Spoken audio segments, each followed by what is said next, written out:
వికలాంగులకు 6,000 రూపాయలు పెన్షన్ పెంచుతామని, మిగతా వృద్ధులు, వితంతులు, ఒంటరి మహిళలతో పాటు బీడీ, నేత, గీత కార్మికులతో పాటు చేత పెన్షన్దారులందరికీ 4,000 రూపాయలు పెన్షన్ పెంచుతామని హామీ ఇచ్చి ఎన్నికల్లో ఓట్లేయించుకొని అధికారంలోకి వచ్చిన తర్వాత నమ్మించి మోసం చేసింది రేవంత్ రెడ్డి గారి ప్రభుత్వం. బహుశా దేశంలో ఏ ముఖ్యమంత్రి కూడా పెన్షన్ పెంచుతామని చెప్పి హామీ ఇచ్చి ఎన్నికల తర్వాత అధికారంలోకి వచ్చిన తర్వాత 20 నెలలు మోసం చేసిన ముఖ్యమంత్రులు ఎవరు లేరు. ఈ దేశంలో నంబర్ 1 ఇవ్వకపోతే దాదాపు 50 లక్షల మంది పెన్షన్ మీద ఆధారపడే పేద వర్గాలకు సంబంధించిన వాళ్ళ బతుకు గురించి ప్రతిపక్షంలో ఉన్న ఏ నాయకులు కూడా దాన్ని ప్రస్తావించిన సందర్భం రాలేదు. ఇక్కడ ప్రతిపక్ష నాయకుడు ఎంత అసమర్థత పాత్ర పోషిస్తుందంటే, ప్రతిపక్ష పాత్ర పోషించడంలో ఎంత విఫలమైందంటే, ఒక ప్రతిపక్ష నాయకుడిగా అసెంబ్లీలో కనిపించడు, ప్రతిపక్ష నాయకుడిగా ప్రజల్లో కనిపించట్లేదు.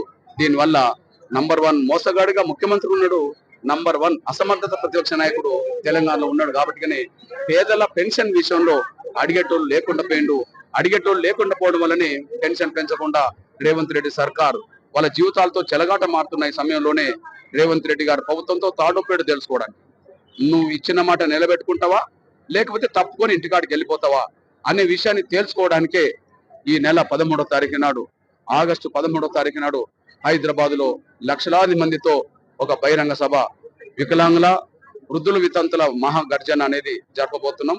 ఆ గర్జనకు స్వచ్ఛందంగా తల్లి రావాలని చెప్పి కోరడం కోసమే సన్నాహ సదస్సులు జరుగుతున్నాయి. ఏది ఏమైనా పెంచడమా దిగిపోవడమా అనేది తేల్చుకోవడమే మా ప్రధాన కర్తవ్యంగా హైదరాబాద్ లో గర్జన జరగబోతుందనే విషయాన్ని రేవంత్ రెడ్డి సర్కార్ కు గుర్తు చేస్తున్నాం, హెచ్చరిస్తున్నాం. దేశంలోనే నంబర్ 1 మోసగాడిగా రేవంత్ రెడ్డికి పాలన కనిపిస్తుంది. ఈ విషయంలో, మన విషయంలో, నేను ఇతర విషయాలు నేను మాట్లాడతలేను, నేను మన విషయంలో మాట్లాడుతున్నా. పెన్షన్ పెంచుతామని హామీ ఇచ్చిన తర్వాత ఈ దేశంలో ఎక్కడ కూడా వాళ్ళు పెంచుతున్న పెన్షన్ నెలకు 2 నెలలకు పెంచారు, కానీ 20 నెలలుగా పెన్షన్ పెంచకుండా మోసం చేస్తున్నది రేవంత్ రెడ్డి మాత్రమే. అంటే నిజంగా పెన్షన్ పెంచే విషయంలో దేశంలోనే నంబర్ 1 మోసగాడిగా రేవంత్ రెడ్డి కనిపిస్తున్నాడు.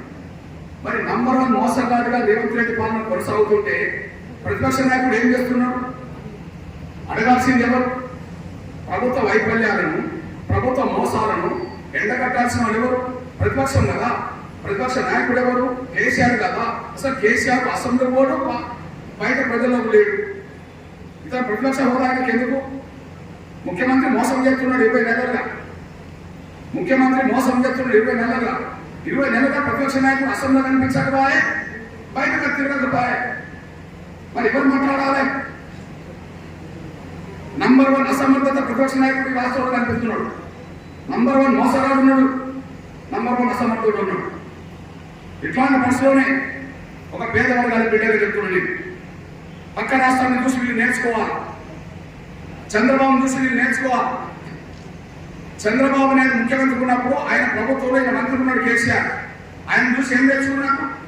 ఇక్కడ 3 ఉన్నాయి.